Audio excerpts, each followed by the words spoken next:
Shrapnel.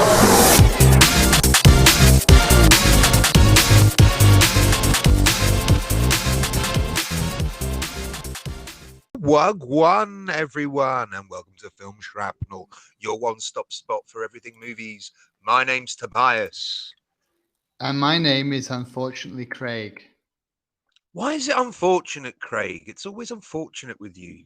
It's a shit name. It's not a great name. I'm good, actually. I'm good. I'm just a little bitch. Nice. All right.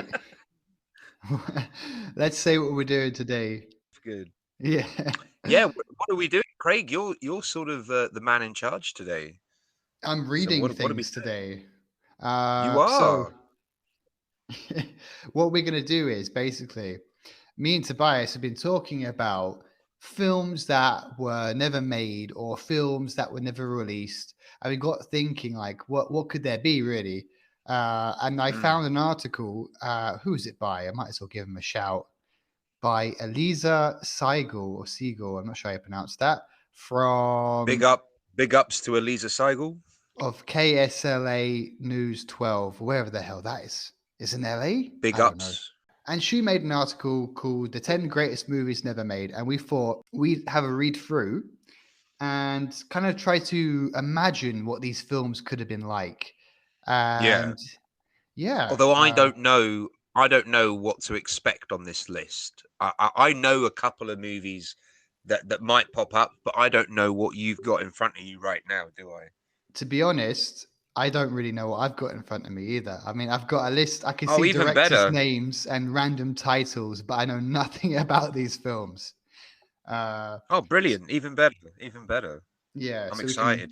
Fully imagine. I mean, I suppose like just like going into it, like I think like movies that have never been made, but we know about. Like I think Superman Lives, the one with Nick Cage as Superman, that was definitely one that I would have loved for them to have made. I would have loved to have seen how that would have ended up looking like, especially with Tim Burton directing. There's a couple of other films as well. I know Hitchcock was developing something called Kaleidoscope Frenzy at one point, and the production company were like, "We can't let you make this movie; it will kill your brand." So I've heard whispers of movies that have never been made or are stuck in production hell. Let's do this list. So go on, Craig. Hit me with your best shot. The first film we have is by Martin Scorsese. It's called Gershwin. And this is what's written. Right. In the early 80s, Martin Scorsese teamed up with his frequent collaborator, Taxi Driver screenwriter Paul Schrader, to write the screenplay for Gershwin, a film that would have focused on the mysterious personal life of the great composer George Gershwin. After Scorsese and Schrader's relationship soured, Scorsese bought another screenwriter, John Guare, if that's how you pronounce it, to make the film, which would have starred Robert De Niro, of course. I mean, always. Of course. This partnership was not meant to be either. It fell apart when Warner Brothers passed it on in favor of Scorsese's other developing project, a biopic on Dean Martin, which ironically also never got made. So that's just there's a little bit more information if you want it, like a 2 lines. Should I read that as well? I might as well, actually. Yeah, go on. Yeah, why not? There is still some hope for a Scorsese-led Gershwin project. In 2021, Scorsese and John Carney, the director of musical films Once and Begin Again, announced they'd be collaborating on a Gershwin-inspired musical film called Fascinating Rhythm. So I don't know what to say here because I have never heard of George Gershwin before. Have you heard of him? The name rings a bell. I think maybe in the far recesses of my mind, I definitely recognize the name.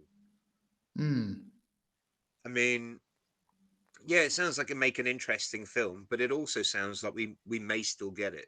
Yeah, it sounds like we might still get this. I don't know. Martin Scorsese is one of my favorite directors. Like I really like. I grew up watching like his gangster movies. I think he just nails it so well. Yeah, but also, really is brilliant. Also, his other stuff that he's done, like we were talking earlier about King of Comedy. Yes. Um, what else has he done that's not been gangster related? Didn't he do Uh, Hugo? He did yes, Hugo, didn't he? That animated movie. yeah. Um, I haven't seen that, but I like that he did it because like I it's a, feel like he's not it's, just a it's about gangster guy. it's about George Méliès, isn't it? Hugo. I think it might be. Yeah, it's got The something about film. that. It's about filmmaking and stuff. I think. Hmm.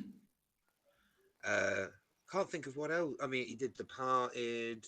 Oh, of course, he did Wolf of Wall Street. That's not a Oh gangster. yeah, yeah. Well, in a funny kind of way, kind of is and isn't. I don't know. Well, it's about corruption for sure.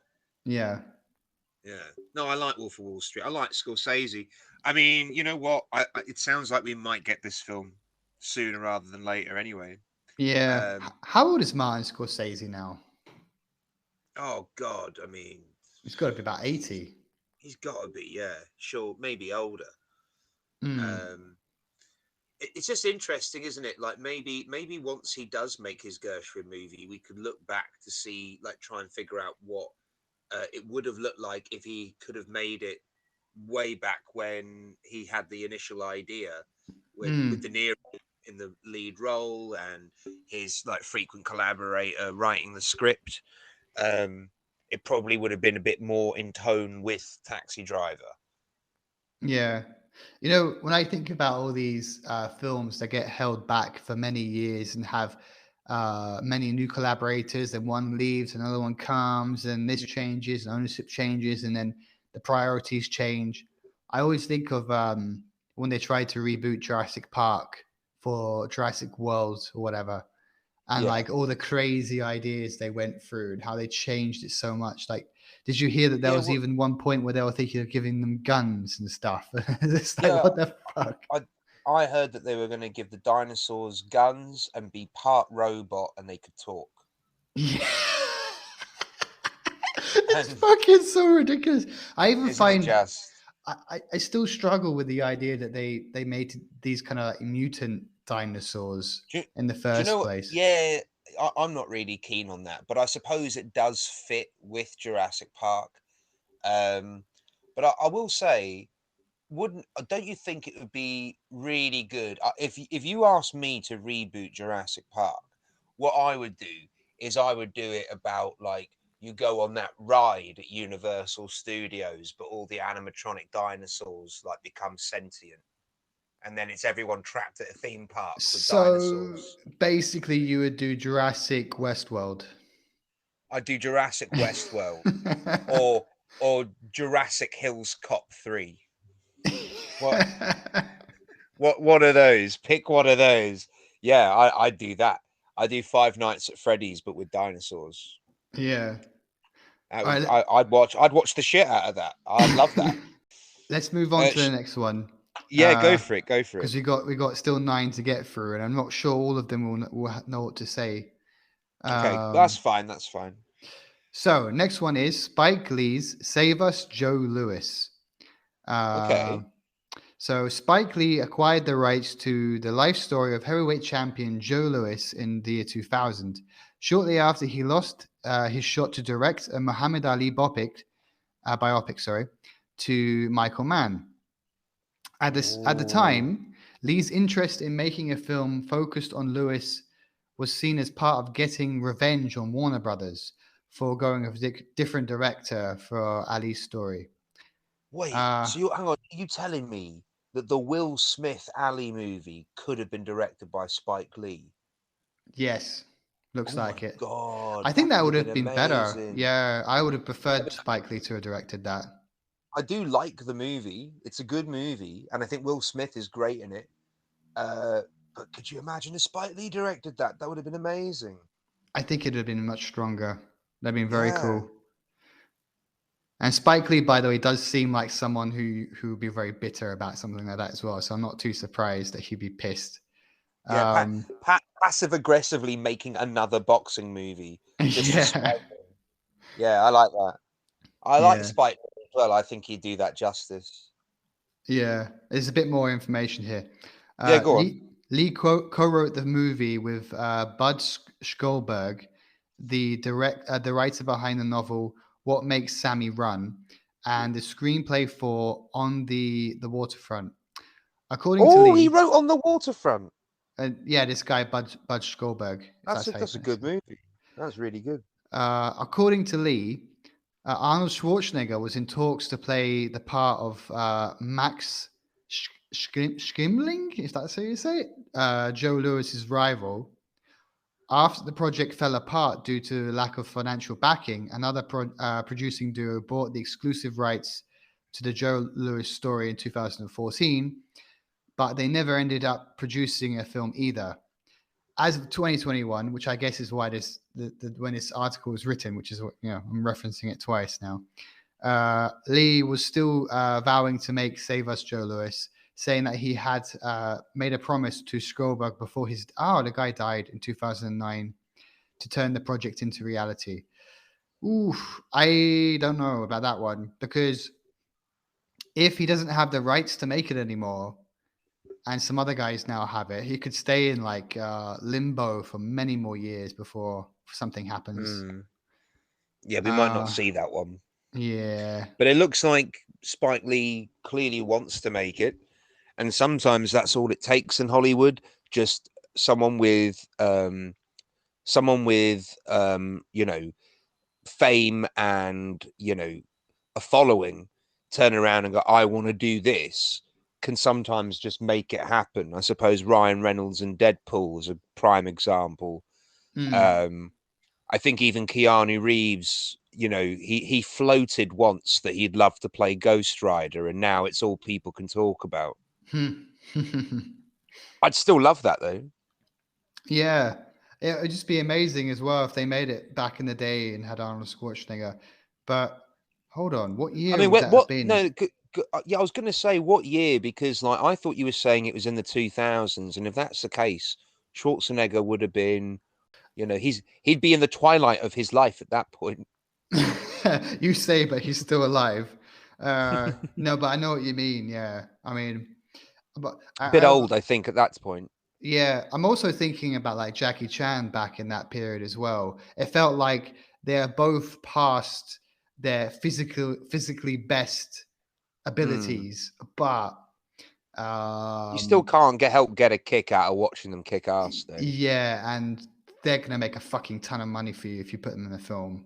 Oh yeah. Like, so that would have been very interesting. But yeah, that's what this has been more than 23 years since Spike Lee brought the rights to this film, and now he doesn't even have the rights to it anymore. So Sorry, tricky one. Spike.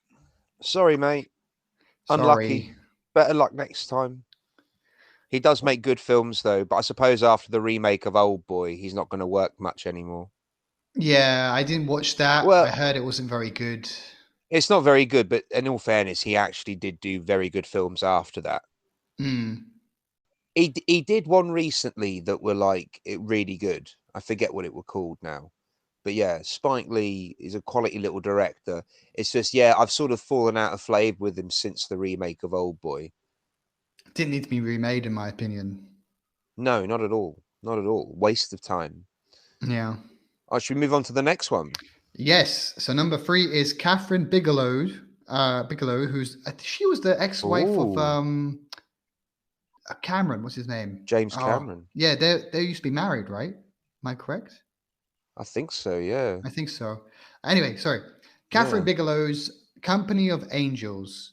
By the way, I quite like Catherine Bigelow. I think, if I'm remembering correctly, if she is James Cameron's ex-wife, I think she directed that film.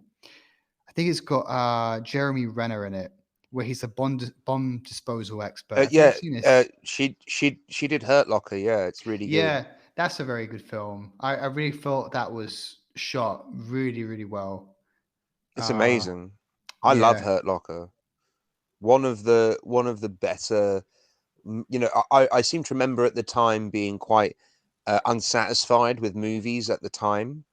But then Hurt Locker and like a bunch of other stuff sort of came out around the same sort of time. And I was like, oh shit, okay, movies aren't dead yet. Hmm. Give it another few years before I think.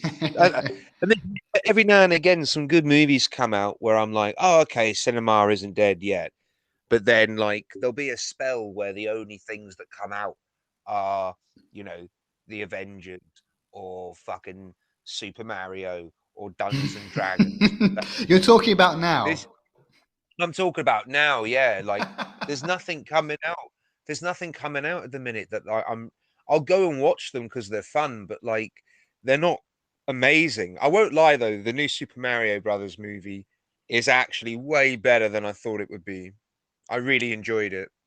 Really fun. Okay, that's good to Yeah, know. I won't Uh, lie. so let me read this one for you. Go on then, hit me Uh, with your best shot.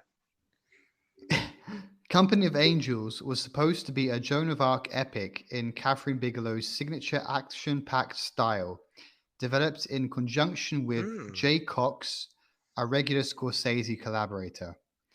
After French director Luc Besson secured the funding for the film, all seemed to be on track. Interesting. Uh, the project was derailed, though, after Besson insisted his partner, Mila Jovovich, be given the lead role. Bigelow had Claire Danes in mind to star, and Besson pulled the funding, moving on to make his own Joan of Arc film in 1999.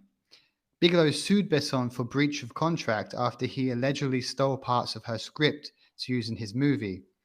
She did not pursue the project again. Oh, that's Okay, that's fucked. pretty shitty. Yeah. Yeah, pretty shitty. But like, you know what? I, just trying to imagine a Catherine Bigelow directed Joan of Arc, produced by Luc Besson, with Mila Jovovich in the leading role. I mean, Hmm. I'd fucking watch it. That sounds great. Yeah, and also a bit of I mean, Scorsese touch there too. and like, don't get me wrong. And like Mila Jovovich, she does what she does very well, and she doesn't really deviate from that. Although I still maintain you watch Zoolander, and she is giving a very different performance to what you normally see her do, Hmm. even though she's only in it for a small amount of time. Um, I like Mila Jovovich, and I think again, you're thinking about Luc Besson. You watch her in Fifth Element. Um, she's really good, like otherworldly, and I feel like Joan of Arc. You know, if you lent Mila Jovovich's sort of style to that, I think it could be really interesting. I actually think Luc Besson might have had a good shout there for Mila Jovovich. Yeah, I actually do. When As when I was reading that, I was remembering there was a film I think with her and Joan of Arc. Um, so what? So when Luc Besson went and made the film, Mila Jovovich played Joan Joan of of Arc. Arc. Yeah. So basically, Well, then Catherine does that Bigelow really got. count? Then does that really count? Because then the movie did get made. Yeah, but it wasn't Catherine Bigelow's. So I think it was originally her idea, and then she basically got shooed off because Luc Besson had all the funding. Luc Besson, man, you're a bit of a prick with this one, I weren't mean, you? But I mean, having said that, though, I am a fan of his work. I like Luc Besson's stuff. I am a fan of Mila Jovovich. Maybe I need to check out this Joan of Arc, but maybe I need to reserve my judgment before I watch this film because, as much as I like Catherine Bigelow, I do also really like Luc Besson and Mila Jovovich. So Hmm. if the movie's bad, then it'd be very easy for us to go, yeah, Catherine Bigelow should have got to make it. But if it's actually a good film, then it might have been the right call. You never know. But the thing that's really even extra shitty is that Besson potentially used parts of the scripts that Catherine Bigelow wrote as well. That's You just see, yeah, that's not okay. that's that's proper shitty, and you'd like to think that Catherine Bigelow would be paid some sort of royalty for it. Mm. Um, but I also imagine that her version of the film probably will be a lot more actiony than this Joan of Arc film that Besson made. I mean, the thing is, Catherine Bigelow, she's good at action, but she's also good at just making a very like dramatic film. I think Hurt Locker has really good dramatic moments that really sort of kick you in the nuts. Mm. And I I think she could handle, you know, any kind of movie really. I really don't think that she can be shoehorned into any particular genre. I think she's that talented. So I absolutely agree that I think her Joan of Arc would be unreal. And I'd Yeah, watch it in a heartbeat. I absolutely would. I'm gonna go look up the Luc Besson one now. I'm yeah, interested to watch it. 1999. All All right. right, should I I'll move to the find it. next one? Yeah, let's do it. Let's roll through these. This next one is an interesting one. Mm-hmm. Sergio Leone's Leningrad: The 900 Days. So Ooh. that's interesting because I think of Yeah. Sergio Leone, I immediately think of like spaghetti Spaghetti western. westerns. I Yeah. don't think of a war film set in No. Leningrad. So let me read this one. Spaghetti western legend Sergio Leone got his start working as an assistant director on Vittorio De Sisa's classic Italian neorealist film, The Bicycle Thieves. Oh, I actually didn't know he was involved in that. What? Yeah, Really? That's amazing. I didn't know that. that's a great little piece of trivia. Yeah, it Uh, is. so, Wow. yeah, I would never have connected those two. Uh, No. Leon went on to make several pioneering films, including The Man with No Name trilogy. Mm-hmm. Uh, he was reportedly producer Robert Evans' first choice to direct The Godfather, which Leone is. Really? Mm, which Boy, Leone we is. we we could spend an entire episode talking about Sergio Leone's Yeah, Godfather. that's another project that's not made that should be on this list. That's Yeah, insane. that's Uh, nuts. which Leone is said to have turned down because he thought it glorified the mafia. Fair play. It Uh, does. it does. It does. He's not uh, wrong. yeah, he's not wrong on that one. During Leone's final years, he worked hard to film Leningrad and the 900 Days, a World War II film that would star Robert De Niro and was based on a book by journalist Harrison Salesby. In 1989, Leone had raised 100 million to fund the film and was days from signing the contract when he died of a heart attack. Oh, so yeah, Oh, that's so sad. oh, so No, close. we could have had. It was like nearly happened. That nearly happened. That was close to happening, and Well, like, hang on. So what happened to the 100 million? who knows? Sketchy. That could be fraud. Yeah, That sounds like the producers. yeah, it does, doesn't it? But Yeah. there's so much to unpack there. There's so much. So freaking Sergio Leone started with the fucking bicycle thieves. Was almost That's so surprising. went on to become spaghetti western legend that we know him as. Almost got And then chosen to direct the ugh, Godfather of all fucking I films. can't. Yeah, mate. These are the most like mind blowing facts you've said so far. I can't believe this. Yeah, it's mental. But like, I Yeah. really what's sad though is that it doesn't really explain what this film would have been about. I imagine would it have been the Yeah. Russians fighting against the Germans? I don't know. Probably, You I can guess. imagine. Who would De Niro have I played? mean, yeah, this is it. It's hard to say. Uh, I wouldn't have because yeah, is De Niro going to play a Russian or a German? I think He's probably not he would have playing played a American, is Russian, he? or he would have played. If this is by, so it's based on a book by a journalist called Harrison Salesby. I was going to say that it sounds very British, but actually Harrison as a first name sounds more American. So maybe he's plays the Hmm. American journalist stuck in between. I don't know. I just can't help but try and imagine a Sergio Leone Godfather. I think that would have been amazing. I think it already feels kind of spaghetti westerny in certainly the second one. Like when we get all of these like scenes in Italy, that does feel like because obviously they were shooting in Italy and Spain for a lot of those spaghetti westerns. Hmm. Um, I wonder if it would have felt more Italian or more European. But I have a yeah, I think it would feeling. have. But saying that, I do know that About to say Harrison Ford, Ford Mhm. Coppola, really wanted it to feel very Italian, and I'm not sure if Sergio Leone would have had the same approach. I think I he's think he more. would have. I'm not sure because he worked a lot with. I don't know. Maybe I'm wrong. I Maybe mean, he wouldn't have minded. because there's a reason why we call them the spaghetti westerns, is that they did feel very Italian, and he sort of brought into the genre this sort of this sort of new viewpoint. He sort of brought the sort of religious angle in, that they're quite Hmm. Catholic in nature. Um, so yeah, like he sort of brought in this new flavor to the Western genre that was a bit more European in tone and in approach. So yeah, I don't see why that wouldn't have translated to The Godfather. If anything, it probably would have lent itself even better. Maybe. I did feel that Coppola's version was very European. He Yeah, did. absolutely. Yeah. He's definitely still like an incredibly talented director, Coppola, and he, no doubt, does a good job with the Godfather films.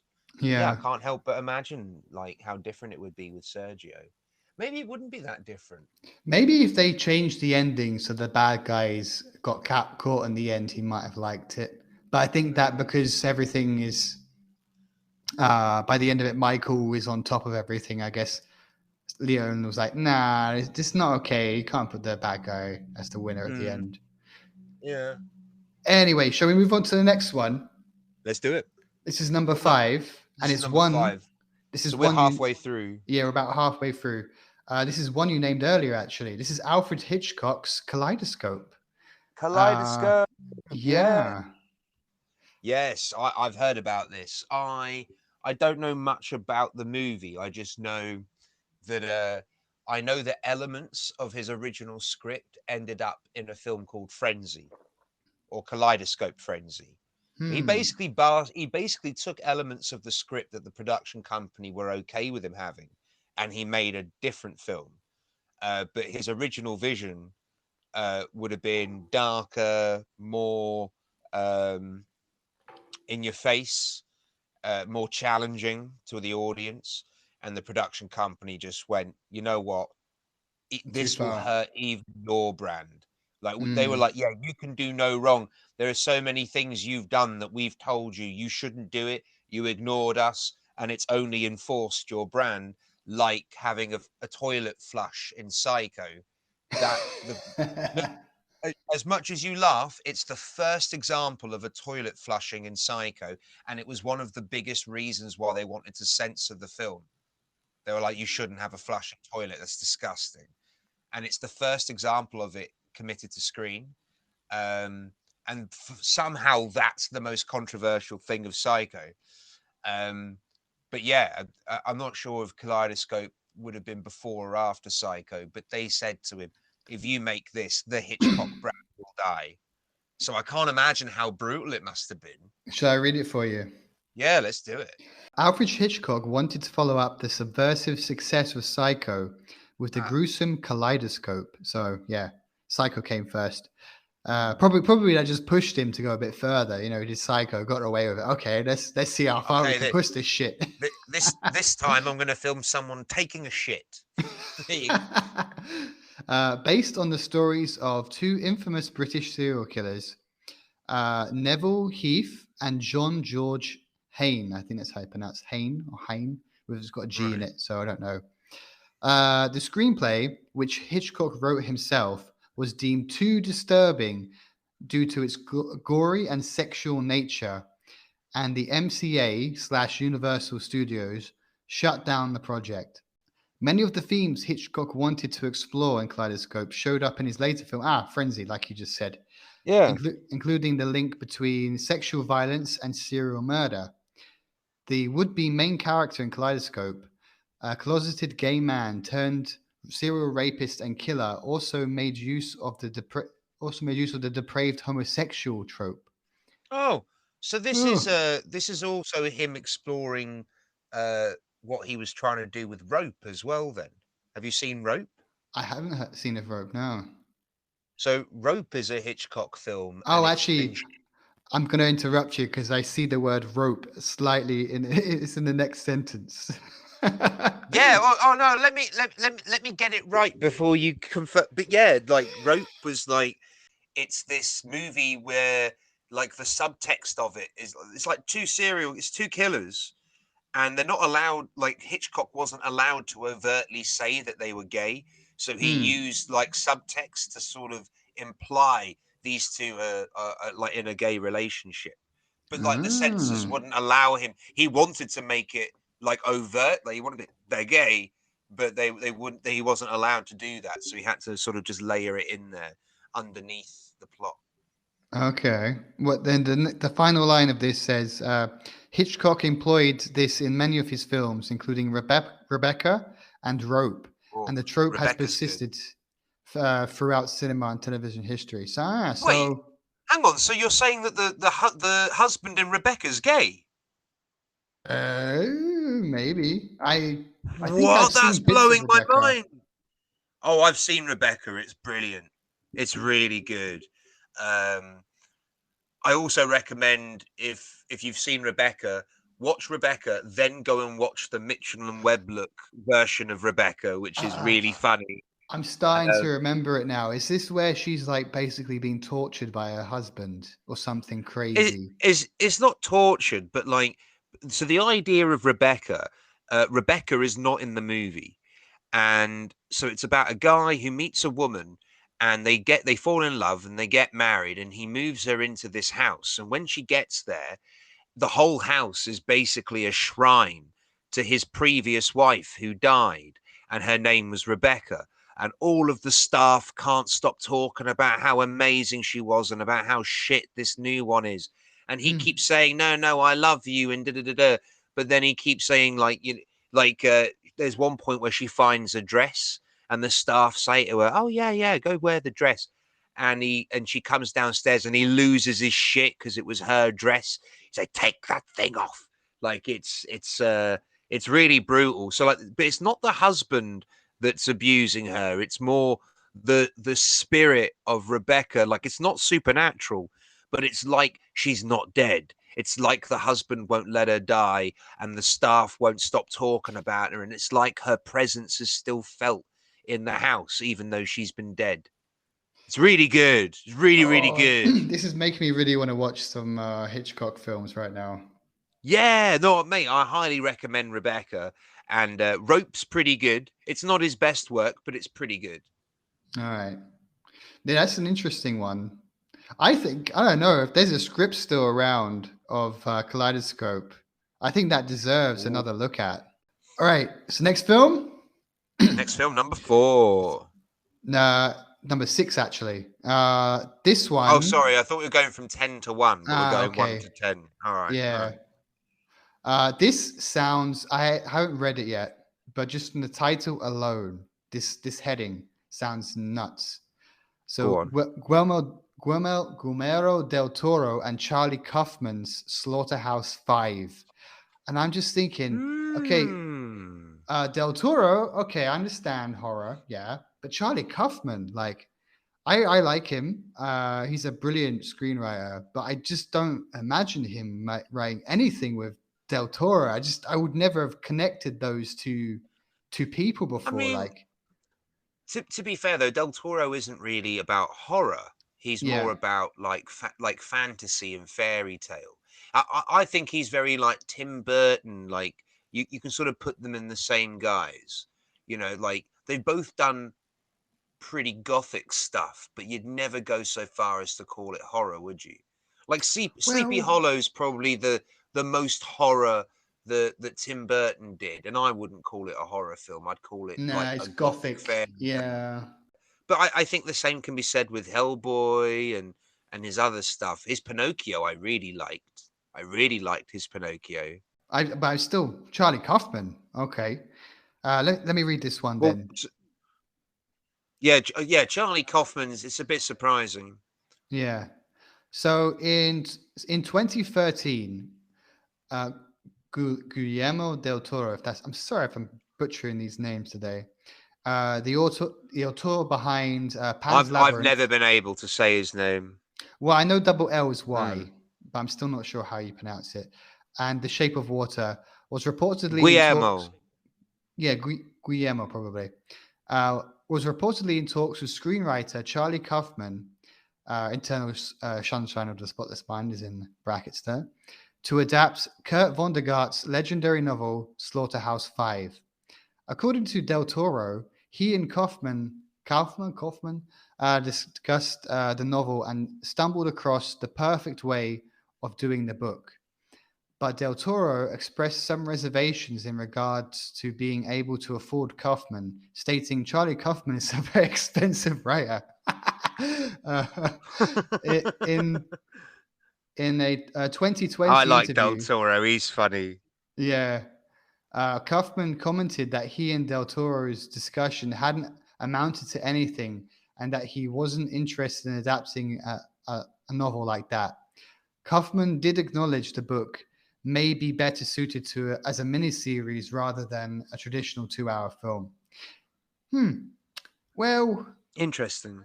I don't know too much of Kurt Vonnegart's stuff. No.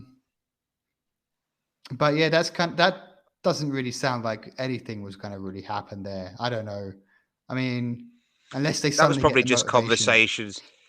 It was Yeah, probably just conversations floating around Hollywood to like build hype so they could maybe make a movie or build a project. But sometimes they just start rumors to put up someone's price for a different project.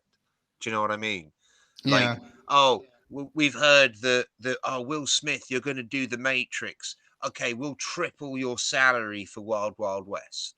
Okay, I'll do Wild Wild West. You know, I'm sure yeah. stuff like that happens. I'm pretty sure it does. And I don't know. I mean, like, it says they were reportedly in talks. Like, they probably just met one day at a bar or something, just had a brief chat. Oh, wouldn't that be a great film to Have you read that adapt? book? Yeah, Yeah, they just got wasted and they were like, "Have you read that book? That'd make a film, wouldn't it?" Yeah. yeah. Mm, Then good chat. And then someone that's it. overhears the conversation, reports it, and then someone says, Yeah. "Are you going to hire Charlie Kaufman to write these films?" Oh, it's too expensive, and like he was never going to make it anyway. Yeah, that's probably more like what was going down. Yeah, probably Could have nothing will been a good happen there. project though. Could Might have have been been a good interesting. project. Hmm. It'd be very interesting to see Kaufman's writing style directed through Del Toro. I have no idea what that'll I look know like. that does make me curious. Yeah. That does make me curious. Anyway, shall we move on to the next one? Because that was mostly just gossip, wasn't it? Yeah. Number Yeah. 7, David Lynch's Ronnie Rocket. I don't know if that sounds Ronnie familiar to me. Rocket. Yeah. Does that sound familiar to you? Ronnie Rocket.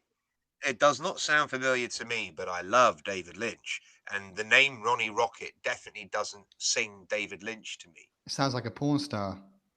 Uh, Sounds like a porn star or like a speed racer kind of movie. Like, I don't know. What is this movie? What is Ronnie Rocket? let's find out.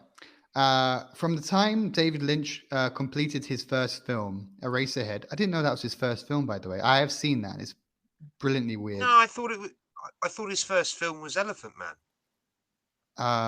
No. My bad. Interesting thing, by the way. I didn't know this till recently. I read this somewhere. So apparently Mel Brooks helped produce Elephant Man. Well, I'm quite surprised because I was, Really? yeah. And apparently, I'd, when the studio saw Elephant Man, they were like, we don't really like that. Can you change this and that? And Mel Brooks stood up for Lynch and said, look, like, we're just here to show you the film nice. that we made. We didn't Yeah, ask for your feedback or something along those lines, and just said bye bye, I like and that. they didn't change anything, which is I great. like that. I like Mel Brooks. He's cool. Yeah, I'll tell you. I'll tell you a little tidbit about Elephant Man. You know Dexter Fletcher. he's in it as a boy, isn't it? Yeah, He's a little boy. Yeah, he's only like 8 or 9 in it or something, and now he's like a prolific director. He made. Didn't he make Eddie the Eagle? maybe. I'm not too sure. I don't know. I've seen him more as an actor than any of his directorial work. I mean, yeah, same. I really like him as an actor. He's in Misfits, isn't he? He's fucking the Irish dude's dad. Is he? Yeah, yeah. Then why is He's in that kid loads. Irish? No, never I, mind. I mean, you can meet an Irish woman at university who breaks your heart. Like that. Um, Um, so let's continue with this then. Go on. So he's just finished making Eraserhead. He dreamt of making Ronnie Rocket, an eccentric 50s inspired science fiction film. While casting Ronnie Rocket, Lynch met Michael J. Anderson, who became a frequent cast member in Lynch's projects. However, Lynch was unable to find funding, and instead he made Elephant Man. That's a 3 year Hmm. gap, though. Yeah. That's interesting. Over the years, Lynch has returned to the idea of Ronnie Rocket several times, but has run into the same funding issues each time. He acknowledged in a 2013 interview that the idea may be out of date, but some aspects of it continue to draw him back in.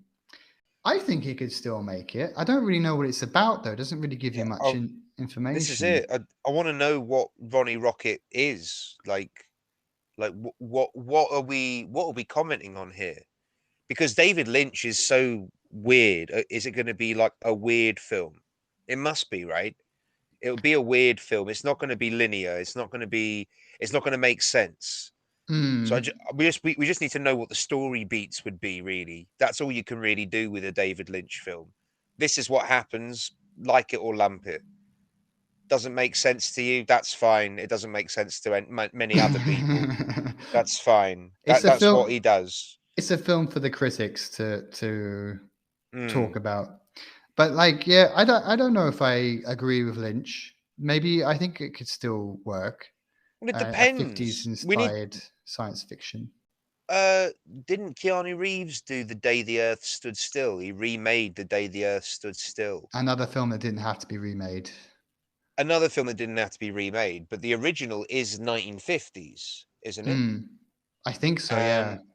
And the remake doesn't do anything in the way of sticking to the original. Like it modernizes it, and I think you're right. I would also be interested in seeing a 1950s style sci-fi film. You know, let's not forget Blue Velvet's set in the 50s. That's Hmm. another David Lynch film, and Brilliant it's film. a work of art.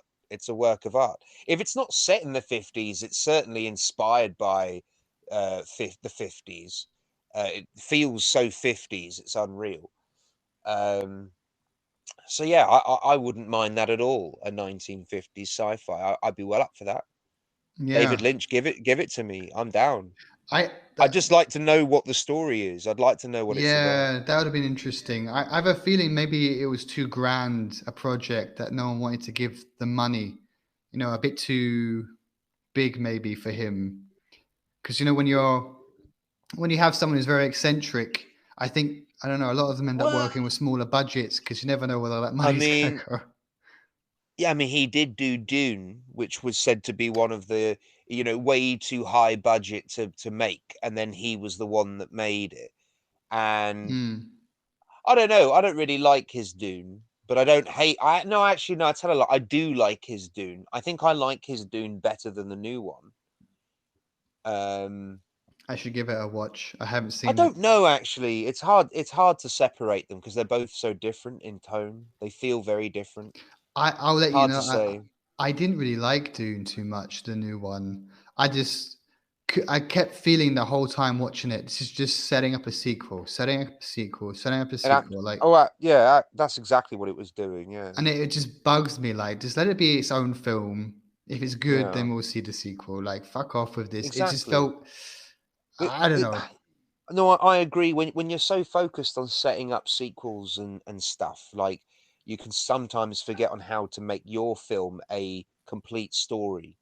You know, Yeah. where it feels unfinished, and it's like, well, yeah, you can leave plot holes to explain in sequels, but like you can't leave the plot for the sequels. Like it still needs to feel self-contained.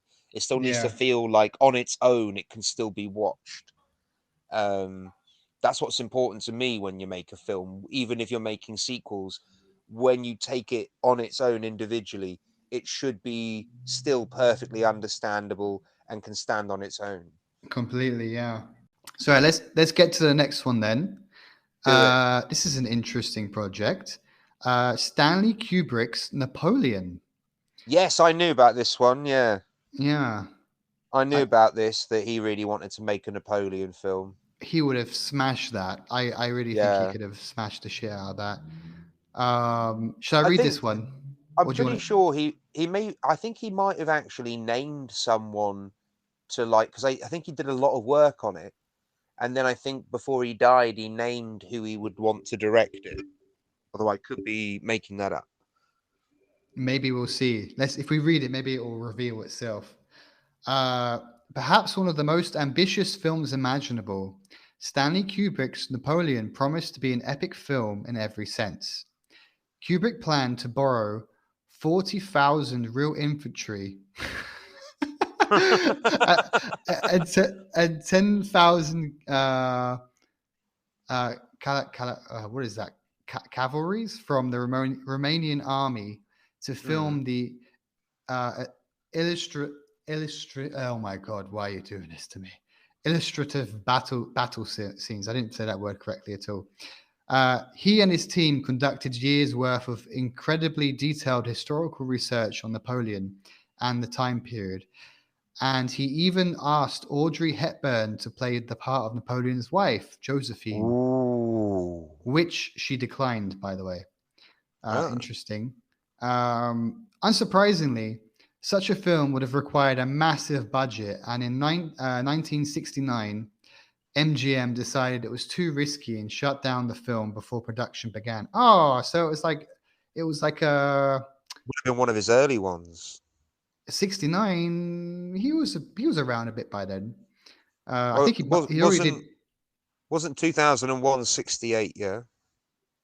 I think yeah, it must have been about the same time, definitely, or And then and then 67. obvious and then obviously he filmed the moon landing the year later. Yeah, yeah, yeah. Of course. So by the time you film if you film the moon landing, they gotta let you film anything. So let's finish this off. What year did he Mm. die? By the way, late 90s, early two Two, thousands. it was like 2000, yeah, something like that. Yeah. So in 2009, a massive 10-part book of Kubrick's archival research and the Napoleon script was published under the title Stanley Kubrick's Napoleon, the greatest movie never made. But there are still efforts to bring Napoleon to life. In 2021, reports emerged that Steven Spielberg and Kerry Oh, Joji Fukunaga will be teaming up with HBO to make Kubrick's Napoleon into a miniseries.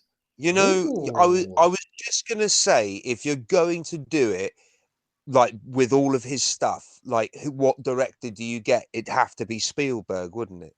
it would be, You'd have yeah. to get, yeah, it would be Spielberg that you'd bring in to do it, because he's probably the only living director that could really, you know, pay homage to Kubrick, like Mm, in style and form, really allow it to be a Stanley Kubrick film rather than a Spielberg film.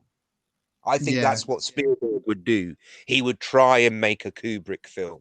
He wouldn't be trying to make a Spielberg film. Oh, he could. I would be surprised if he passed up the opportunity. Also, Hmm. Kerry Joji Fukunaga is very prolific these days. He's been in a lot of Yeah. stuff.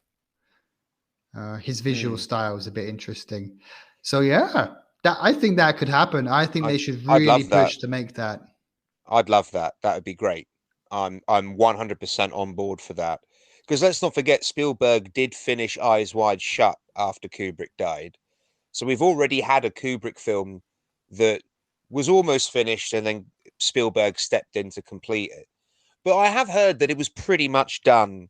Steven Spielberg just came in to make sure it was finished. I'm not Probably. sure. I don't think Steven Spielberg had to actually shoot anything new. Maybe he did, but I think it. I don't think his involvement was as big as we often are told or led to believe. But yeah, absolutely, it would have to be Spielberg to make Napoleon. 10 out of 10. I want this one made. Of all the ones that we've said so far, it's this and Kaleidoscope that I want to see the most. Yeah, definitely. I agree. Mm. All right, here's the next Although one. maybe actually Catherine Bigelow's Joan of Arc, I would quite like to watch as well. Yeah. Number 9, Paul Verhoeven's Crusade. The guy uh, who directed fucking Total Recall. yep. And Robocop, it says as well. Actually, that's the main thing I know him from, actually, those two films. Yeah. So, in the early 90s, Paul Verhoeven, if I'm pronouncing that correctly, the Dutch director behind Robocop and Total Recall, tried to make a medieval epic tale called Crusade in what would have Oh, with been. Arnold Schwarzenegger, the one with Arnold Schwarzenegger. Yeah, I see his name coming up. Calm Yeah, I've down. Let heard me about read this. I've heard about this. Yeah, I really want to watch this. it. Yeah, I've heard of this. Go on, go on, go on. So, in what would have been a somewhat subversive storyline that departed from the typical Hollywood glorification of Western Christian powers, Verhoeven's Christian Crusaders were to be depicted critically as colonizers rather than heroes. Of that Ooh. period of history, Verhoeven said, "The story of the Crusades is the murderous attack of the Christians on the Arabs and the Jews." Uh-huh. Actually, when you actually know the history, that is true. Mm-hmm. The film moved forward. The cast would have included Arnold Schwarzenegger, Jennifer Connelly, and Robert Duvall. Robert Duvall as well, okay. Ooh, what a car. Unfortunately, yeah. Unfortunately, as production costs soared past 100 million, the studio, Carol Co., never heard of them, opted to pull the plug. You haven't heard of So, them? I never heard of Carol Co. Who are they? I'm sure if you see their logo, you'll recognise them. They've done a bunch of stuff. I think James Cameron Carol. worked with them for ages. So, what do you think of that one then? I mean, I was aware of it already, and I'm 100% on board with that. That also makes it into the list of the ones I actually desperately want to watch. Yeah, I I'd love to. actually. I'd love to watch that. And I'll tell you this, Craig.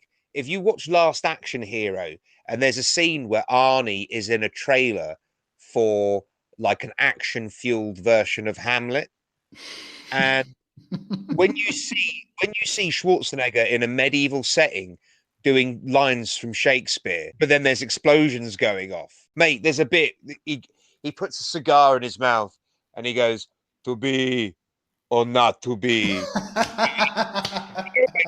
And he lights his cigar, and then there's an explosion behind him, and he just goes, "Not to be." It's so I would, in a heartbeat, watch Schwarzenegger's Hamlet. Give me that any day of the week. Yeah, look, I would love to see Schwarzenegger do medieval.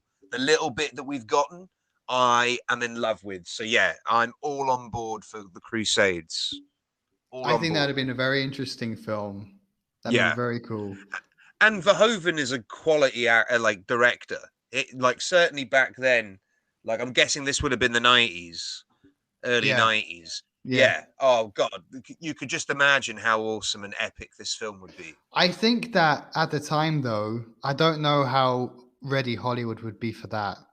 Like the idea, the story of the Crusades, with the Christians I'm being the ready bad for it. guys. Yeah, now I think now people will be up for that. So back in the day, I think nah, yeah.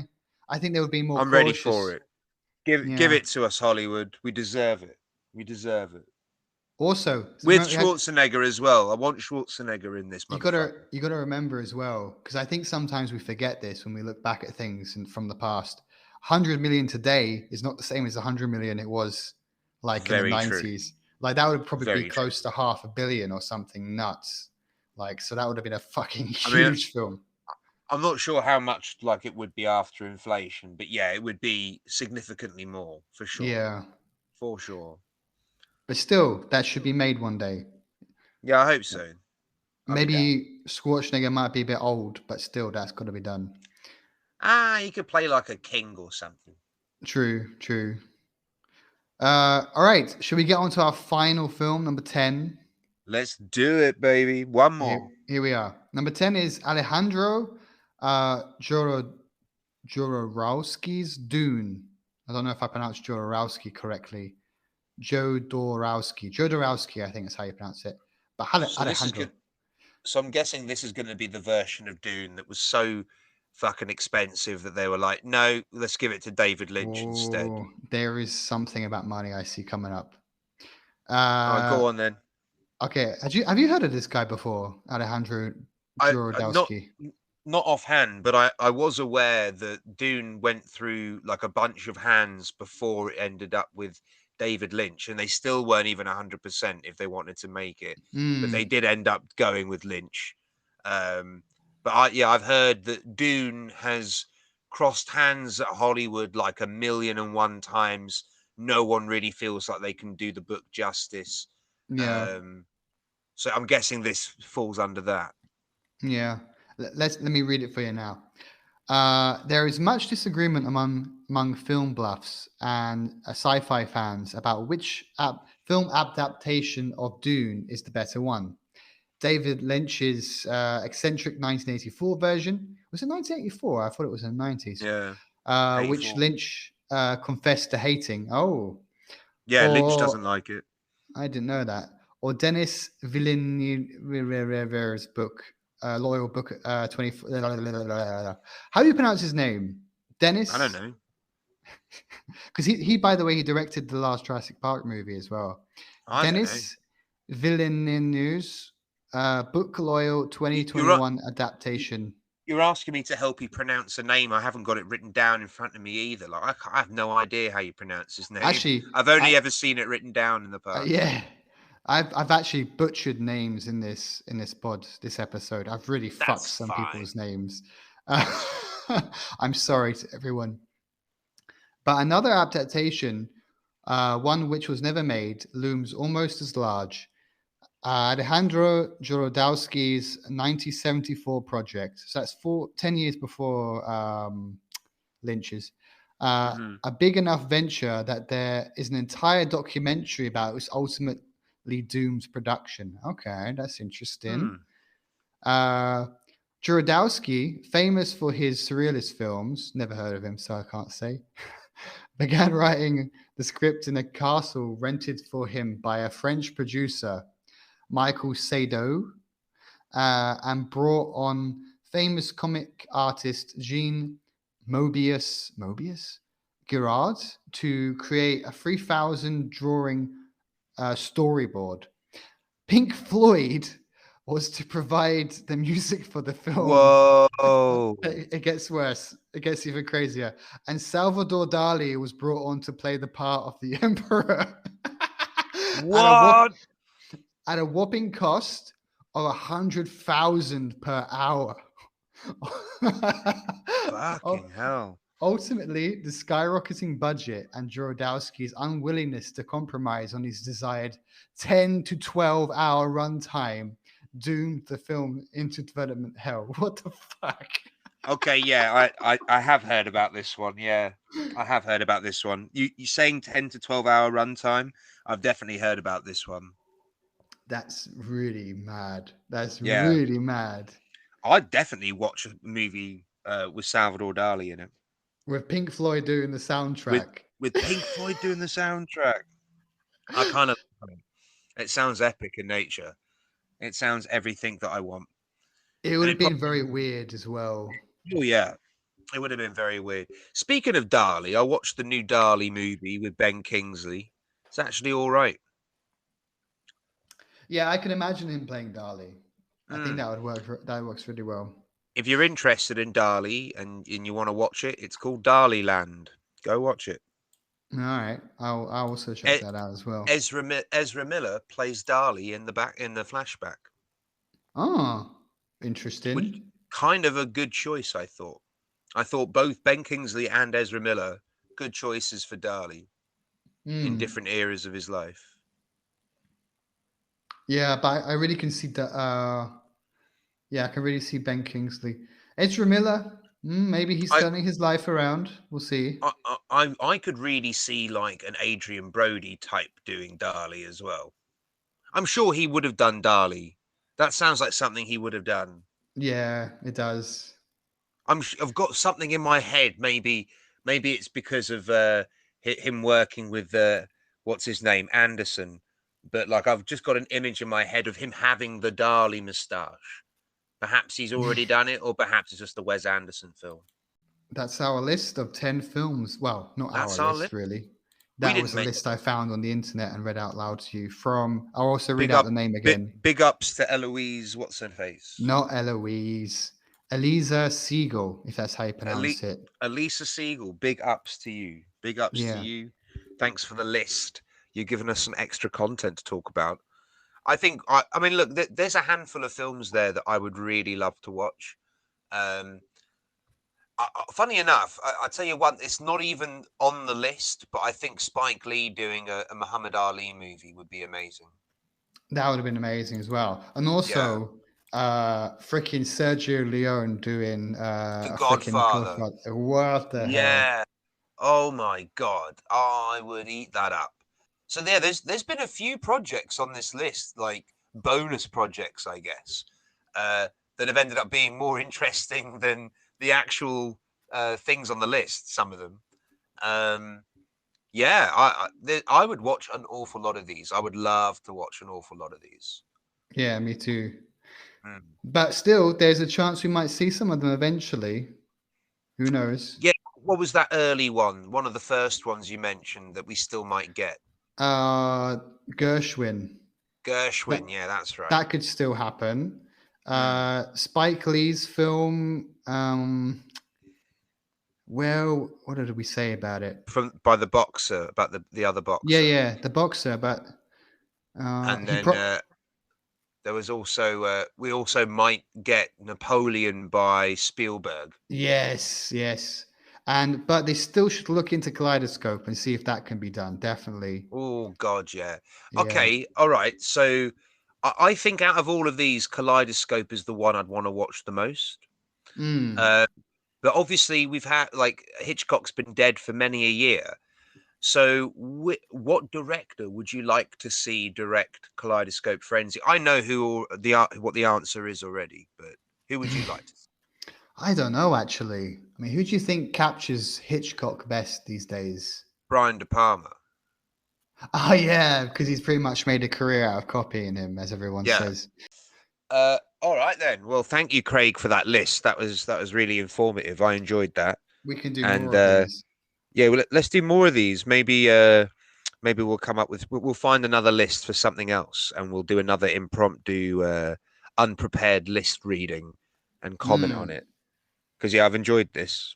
I think next time we should do movies that were never released. That's our next one, huh? Yeah, let's do that. Because again, there's a couple that I'm aware of.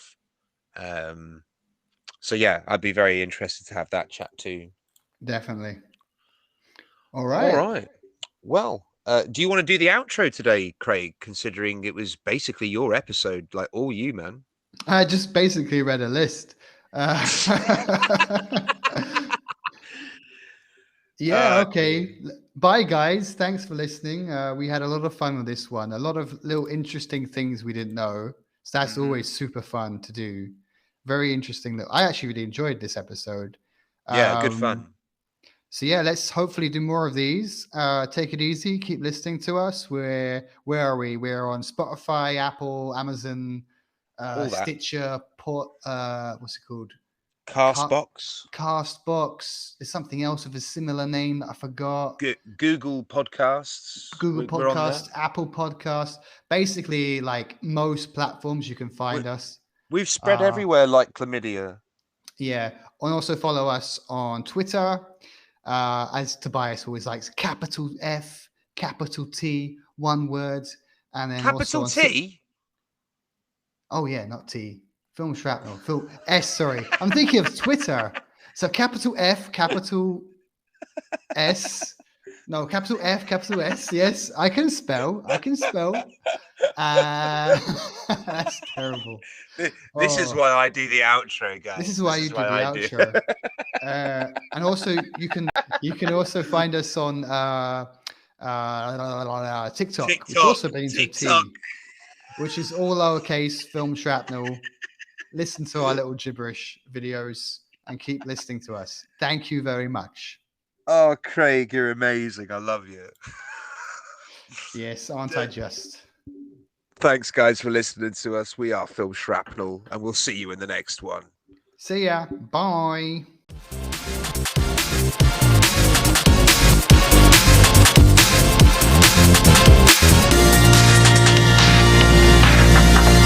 Film Shrapnel.